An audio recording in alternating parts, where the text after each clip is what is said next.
Hey guys, welcome back to our channel vision academy classes. 10,000 GK की series में आपका स्वागत है। क्वेश्चन नंबर 121 दिया हुआ है आपको। ओलंपिक खेलों का आयोजन कितने वर्षों के बाद होता है? तो हर 4 साल के बाद में आपके ओलंपिक खेल आयोजित किए जाते हैं। ठीक है। क्वेश्चन नंबर 122 दिया हुआ है। अंतर्राष्ट्रीय ओलंपिक समिति का मुख्यालय कहाँ स्थित है? तो जो लुसान है, स्विट्ज़रलैंड में है ये आपका। यहाँ पे आपका अंतर्राष्ट्रीय ओलंपिक समिति का मुख्यालय स्थित है। ठीक है, स्विट्ज़रलैंड के लुसान शहर में। ठीक, ध्यान रखना इसको। क्वेश्चन नंबर 123 दिया हुआ है। सन 2012 में ओलंपिक खेल कहाँ हुए थे? तो 2012 में आपके जो ओलंपिक खेल हुए थे वो लंदन में हुए थे। ठीक है, तो ये आपके पुराने क्वेश्चन भी पूछे जा सकते हैं। 2012 का जो ओलंपिक खेल था ये भी आपसे पूछा जा सकता है। ठीक है। अगला क्वेश्चन दिया हुआ 124। ओलंपिक ध्वज में कितने गोल हैं? ओलंपिक ध्वज जो होता है आपका, उसमें कितने गोले होते हैं? टोटल 5 गोले होते हैं। ठीक है, 3 गोले आपके ऊपर होते हैं और 2 गोले नीचे होते हैं। इस तरह से कुल ये साइन होता है इसका ओलंपिक खेलों का। उसमें कलर होते हैं तीनों, 6 जो 5 गोले हैं इनका भी अलग अलग कलर होता है। तो आपसे वो भी पूछा जा सकता है। ठीक, ध्यान रखना इसको। 125 दिया हुआ है। एक ओलंपिक में सर्वाधिक स्वर्ण पदक जीतने वाला खिलाड़ी कौन है? तो जो माइकल फेल्प्स है, इन्होंने ओलंपिक में सर्वाधिक स्वर्ण पदक जीते हैं। ठीक है, ध्यान रखना, माइकल फेल्प्स है, इन्होंने ओलंपिक खेल में सर्वाधिक स्वर्ण पदक जीते हैं आपके। क्वेश्चन नंबर 126 से दिया हुआ है आपको। सन 2020 में ओलंपिक खेल कहाँ होंगे, कहाँ खेले जा चुके हैं? ठीक है, ये आपका पास्ट का क्वेश्चन बन चुका है। ठीक, तो आपका टोक्यो जापान में 2020 के ओलंपिक खेल खेले जा चुके हैं। ठीक है, जापान में आपका ओलंपिक खेल संपन्न हुआ था 2020 में। क्वेश्चन नंबर 127 दिया हुआ है आपको। सन 2012 के ओलंपिक खेलों में कांस्य पदक जीतने वाली साइना नेहवाल का संबंध किस खेल से? यानी कि आपसे पूछा जा रहा है कि साइना नेहवाल किस खेल से संबंधित है? तो आपका आंसर रहेगा बैडमिंटन। ठीक है, साइना नेहवाल जो है ये बैडमिंटन से संबंधित है। क्वेश्चन नंबर 128 दिया हुआ है। भारत ने ओलंपिक खेलों में पहली बार किस वर्ष में भाग लिया था? सन 1900 से अभी तक भारत ओलंपिक खेलों में भाग लेता आ रहा है। ठीक है, सन 1900 में पहली बार भारत ने भाग लिया था ओलंपिक खेलों में, और तब से लेके अब तक भारत ओलंपिक खेलों में भाग लेता आ रहा है सन 1900 से। क्वेश्चन नंबर 129 दिया हुआ है। ओलंपिक खेलों में पदक जीतने वाली पहली भारतीय महिला खिलाड़ी कौन है? तो जो कर्णम मल्लेश्वरी थी, ये ओलंपिक खेलों में किसी खेल से स्वर्ण पदक जीतने वाली पहली भारतीय महिला थी ये। ठीक है, पहली भारतीय महिला खिलाड़ी कर्णम मल्लेश्वरी, इन्होंने ओलंपिक खेलों में पदक जीता था। ठीक है, पहली बार। क्वेश्चन नंबर 130 दिया हुआ है आपको।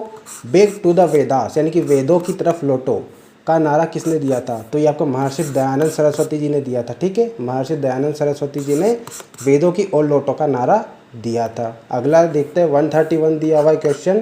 प्रसिद्ध झंडा गीत झंडा ऊंचा रहे हमारा की रचना किसने की थी? तो ये श्यामलाल गुप्त प्रसाद जो पार्षद जो है, इन्होंने इस गीत की रचना की थी, झंडा ऊंचा रहे हमारा विजय विश्व तिरंगा प्यारा। तो श्यामलाल गुप्त पार्षद जो थे, इन्होंने इस गीत की रचना की थी। क्वेश्चन नंबर 132 दिया हुआ है। पशुओं में मिल्क फीवर बीमारी किसकी कमी के कारण होती है? तो कैल्शियम की कमी के कारण पशुओं में मिल्क फीवर नामक बीमारी होती है। ठीक है, मिल्क फीवर जो होती है पशुओं में होती है बीमारी, और किसकी कमी की वजह से होती है? कैल्शियम की कमी की वजह से। क्वेश्चन नंबर 133 दिया हुआ है। मानव शरीर के किस अंग द्वारा यूरिया को रक्त से फिल्टर किया जाता है? तो जो गुर्दे होते हैं यानी कि किडनी के द्वारा मानव शरीर में यूरिया को रक्त से फिल्टर किया जाता है, यानी कि यूरिया को ब्लड से अलग किया जाता है। और ये जो ब्लड होता है ये साफ ब्लड फिर से हमारा हृदय में आता है यहाँ से। ठीक है, जो किडनी होती है ये आपके रक्त को फिल्टर करती है, और जो यूरिया होता है वो मूत्र के द्वारा बाहर निकल जाता है, और जो ब्लड रहता है आपका वो वापस से हृदय में फेफड़ों तक पहुंच जाता है। ठीक है, क्वेश्चन नंबर 134 दिया हुआ है। किस एकमात्र भारतीय को अर्थशास्त्र में नोबेल पुरस्कार मिला है? तो जो हमारे अमर्त्य सेन जी है, प्रोफेसर अमर्त्य सेन, इन्हें अर्थशास्त्र में नोबेल पुरस्कार मिल चुका है। ठीक है, तो ये एकमात्र भारतीय खिलाड़ी जिन्हें अर्थशास्त्र में नोबेल पुरस्कार मिला है। क्वेश्चन नंबर 135 दिया हुआ है आपको। भारत रत्न उस्ताद बिस्मिल्लाह खां किस वाद्य यंत्र के वादन से विख्यात रहे हैं? ये क्वेश्चन भी इंपॉर्टेंट है आपका। जो उस्ताद बिस्मिल्लाह खां है ये शहनाई वादक है आपका। ठीक है, शहनाई बजाते हैं ये। तो इम्पोर्टेंट क्वेश्चन है आपका, पूछा जा सकता है एग्जाम में, पहले भी पूछा गया है, इंपॉर्टेंट है ये। जो उस्ताद बिस्मिल्लाह खां है ये शहनाई वादक है आपके, शहनाई से संबंधित है ये। ठीक है, अगला दिया हुआ है 136 क्वेश्चन। भारत के अंतिम गवर्नर जनरल कौन थे? तो भारत के अंतिम गवर्नर जनरल थे आपके भारतीय गवर्नर जनरल सी राजगोपालाचारी भारत के अंतिम गवर्नर जनरल थे।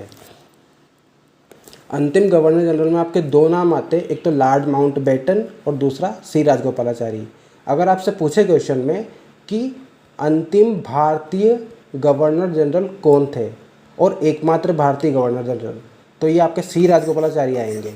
और अगर आपसे पूछे कि अंग्रेजी गवर्नर जनरल कौन था लास्ट, तो लॉर्ड माउंटबेटन जो था वो लास्ट अंतिम गवर्नर जनरल था। ठीक है, अगर भारतीय पूछे तो सी राजगोपालाचारी आएगा और अंग्रेजी पूछे तो लॉर्ड माउंटबेटन। क्वेश्चन नंबर 137 दिया हुआ है आपको, भिलाई इस्पात संयंत्र का निर्माण किस देश के सहयोग से किया गया था? तो भिलाई इस्पात संयंत्र का जो निर्माण किया गया था ये रूस देश के सहयोग से किया गया था। ठीक है, 138 दिया हुआ है, उत्तरी ध्रुव में भारत के अनुसंधान केंद्र का नाम क्या है? तो उत्तरी ध्रुव में भारत के अनुसंधान केंद्र का नाम है हिमाद्री। ठीक है, जैसे उत्तरी ध्रुव में भारत ने अनुसंधान के लिए केंद्र खोला है, वैसे ही भारत ने दक्षिण में भी केंद्र खोले हुए हैं। तो वहाँ पे भी 2 से 3 अनुसंधान केंद्र खुल चुके हैं और तीनों के अलग अलग नाम हैं। ठीक, तो वो आने वाले वीडियोस में आपको बता दिए जाएंगे। क्वेश्चन नंबर 139 दिया हुआ है, विश्व में माउंट एवरेस्ट पर चढ़ने वाली पहली महिला कौन थी? तो जापान की जुनको तबाई जो थी, ये आपकी माउंट एवरेस्ट पर विश्व में पहली महिला जो माउंट एवरेस्ट पर चढ़ी थी, जापान की जुनको तबाई, ये नाम है इनका, जुनको तबाई। ध्यान रखना, बहुत इंपॉर्टेंट क्वेश्चन है, पहली महिला जो माउंट एवरेस्ट पर चढ़ी थी पूरे विश्व की। क्वेश्चन नंबर 140 दिया है, पीलिया जो है वो किस अंग का रोग है?